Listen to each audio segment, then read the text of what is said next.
नमस्कार विद्यार्थी मित्रांनो, टेटची एक्झाम 27 मे पासून चालू होती. अगदी फक्त 3 दिवस राहिलेत. तर लास्टच्या या दिवसांमध्ये आपल्याला अगदी 1-2 मार्क्ससुद्धा खूप महत्त्वाचा आहे आणि हा 1-2 मार्क्स स्कोअर करण्यासाठी कुठेही मार्क जाऊ नये यासाठी रिव्हिजन लेक्चर सिरीज आपण बघतोय. तर आज मराठी या विषयाची मराठी भाषिक क्षमतामध्ये जसं म्हणी, वाक्प्रचार, समानार्थी शब्द, विरुद्धार्थी शब्द तसेच शुद्ध अशुद्ध शब्द, त्याचप्रमाणे हा एक मराठी ग्रामरमधला पॉईंट आहे तो म्हणजे समूहदर्शक शब्द. तर यावरती देखील प्रश्न विचारले जातात. अतिशय सोपं आहे. अगदी पेपरला जाता जाता फक्त एकदा रिव्हिजन म्हणून तुम्ही हा व्हिडिओ बघा, तुम्हाला नक्कीच फायदा होईल. जर एखादा यावरती प्रश्न आला तर तुम्हाला हमखास मार्क भेटून जाईल. चला तर मग बघूयात या शिक्षक अभियोग्यता व बुद्धिमत्ता चाचणीच्या पेपरसाठी रिव्हिजन म्हणून, मराठी भाषिक क्षमतेची रिव्हिजन म्हणून आपण आज समूहदर्शक शब्द या बघूयात की हे कोणकोणते महत्त्वाचे समूहदर्शक शब्द आहेत. सुरुवात करूया काही महत्त्वाच्या समूहदर्शक शब्दांपासून. आंब्याच्या झाडांची राई म्हणतात. थोडक्यात समूहदर्शक शब्द म्हणजे काय?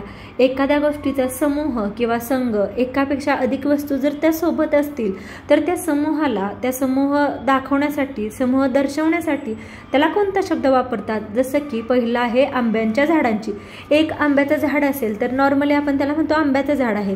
पण जर अधिक आंब्याची एकापेक्षा खूप समूह असेल, म्हणजे अनेक झाडं असतील, तर त्या अनेक झाडांना एकत्रितपणे काय म्हणायचं?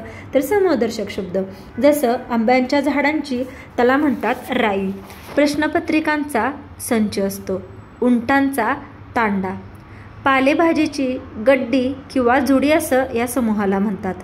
पोत्यांची किंवा नोटांची थप्पी म्हणतात. म्हणजे अनेक पोती किंवा अनेक नोटा जर एकत्र आल्या तर त्या समूहाला काय म्हणतात? थप्पी. करवंदांची असते ती जाळी. फुलझाडांचा ताटवा. खेळाडूंचा संघ. अनेक भाकऱ्यांची किंवा रुपयांची एकत्रितपणे असते ती चवड. गवताचा एकत्र शब्द आहे समूहदर्शक शब्द भारा. पुढचे समूहदर्शक शब्द बघूयात. यात्रेकरूंची जत्रा. जहाजांचा समूहदर्शक शब्द आहे काफिला. वाद्यांचा एकत्र जेव्हा समूह असतो त्याला म्हणतात वृंद. द्राक्षांचा घड किंवा घोस असे 2 समूहदर्शक शब्द आहेत. माणसांचा जमाव. नोटांचे पुडके हा समूहदर्शक शब्द आहे. मेंढ्यांचा असतो तो कळप. अनेक वेलींचा जेव्हा समूह होतो त्या वेलींच्या समूहाला शब्द आहे कुंज. हरिणांचा एकत्र समूह असतो त्याला म्हणतात कळप. पुढचा समूहदर्शक शब्द बघूयात. पक्ष्यांचा असतो तो थवा. उपकरणांचा समूहदर्शक शब्द आहे संच. प्रवाशांची असते ती झुंबड. आता इथे बघा कन्फ्युजन होण्यासारखं आहे. आता मागे आपण बघितलं माणसांचा समूहदर्शक शब्द आहे जमाव. जेव्हा एकत्र माणसं येतात तेव्हा तो जमाव असतो. पण स्पेसिफिक जेव्हा प्रवासी एकत्र असतात त्या प्रवाशांसाठी समूहदर्शक शब्द काय आहे? तर झुंबड. पुस्तकांचा किंवा वह्यांचा काय असतो? तर गठ्ठा. दोन्हींसाठी, पुस्तकासाठी व वह्यांसाठी एकच समूहदर्शक शब्द आहे तो म्हणजे गठ्ठा. केळ्यांचा काय असतो? लोंगर किंवा घड. म्हणजे याला 2 समूहदर्शक शब्द आहेत. केळ्यांचा घड किंवा लोंगर असं म्हणतात. फळांचा समूहदर्शक शब्द आहे घोस. किल्ल्यांचा असतो जुडगा. जेव्हा अनेक किल्ल्या आपण एकत्र घेतो तेव्हा तो एकत्र लावतो तेव्हा तो जुडगा असतो. बांबूंचे बेट असते. गुरांचा समूहदर्शक शब्द आहे कळप. पुढचे समूहदर्शक शब्द बघूयात. महिलांचे मंडळ असते. जेव्हा एकापेक्षा अधिक महिला समूहाने एकत्र येतात तेव्हा समूहदर्शक शब्द काय महिलांसाठी? तर मंडळ. चोरांची किंवा दरोडेखोरांची काय असते? टोळी. वस्तूंचा समूहदर्शक शब्द आहे संच. तारकांचा पुंज असतो. विद्यार्थ्यांचा समूहदर्शक शब्द आहे गट. धान्याची काय असते? रास. मुंग्यांची रांग.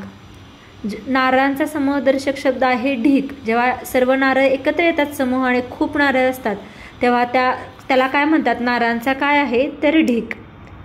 हत्तींचा काय असतो? हत्तींचा असतो कळप.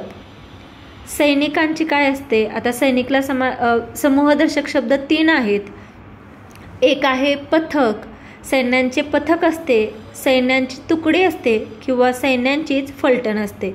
हे तिन्ही समूहदर्शक शब्द लक्षात ठेवा. बऱ्याच वेळा पर्यायामध्ये विचारलेलं असतं सैनिकांना समूहदर्शक शब्द कोणता. तिन्ही पर्याय असतात आणि सर्व बरोबर, तेव्हा उत्तर काय येणार, सर्व बरोबर हा पर्याय येणार. म्हणजे सैनिकांची पथक, तुकडी आणि फलटण हे तिन्ही समूहदर्शक शब्द आहेत. पुढचे समूहदर्शक शब्द बघूयात. उतारूंची असते झुंबड. पाठ्यपुस्तकांचा असतो संच. आता मागे आपण बघितलं वह्यांचा एक बघितलं होतं शब्द, आता इथे वेगळा आहे. पाठ्यपुस्तकांचा समूहदर्शक शब्द आहे संच. केसांचा समूहदर्शक शब्द आहे झुपका किंवा पुंजका. इथे दोन समानार्थी शब्द आहेत. केसांचा म्हटलं की झुपका आणि पुंजका, आता इथे कन्फ्युजन होते बघा. आणि केसांची बट किंवा जट असते.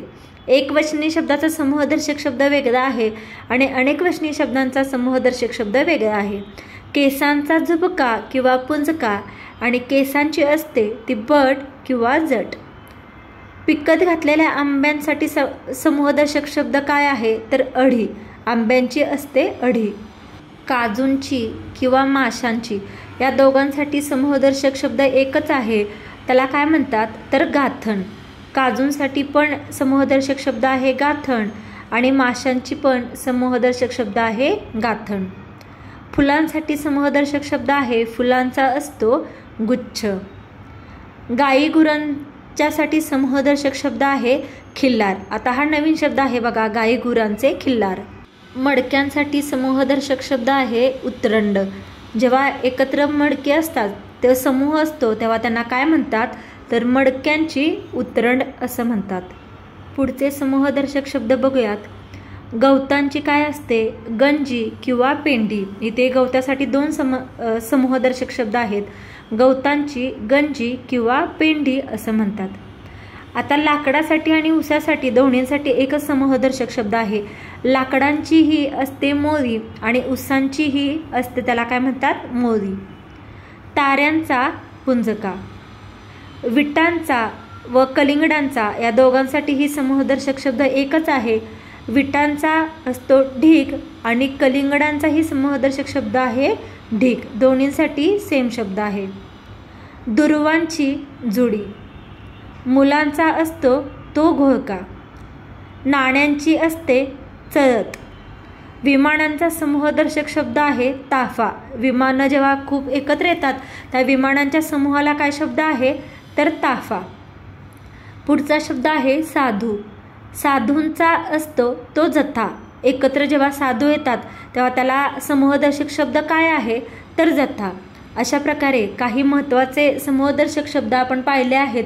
परीक्षेला जाता जाता एकदा तुम्ही हे लेक्चर बघा, म्हणजे एखादा जर अशा प्रश्न आला तर तुमचे मार्क हमखास तुम्हाला भेटून जातील.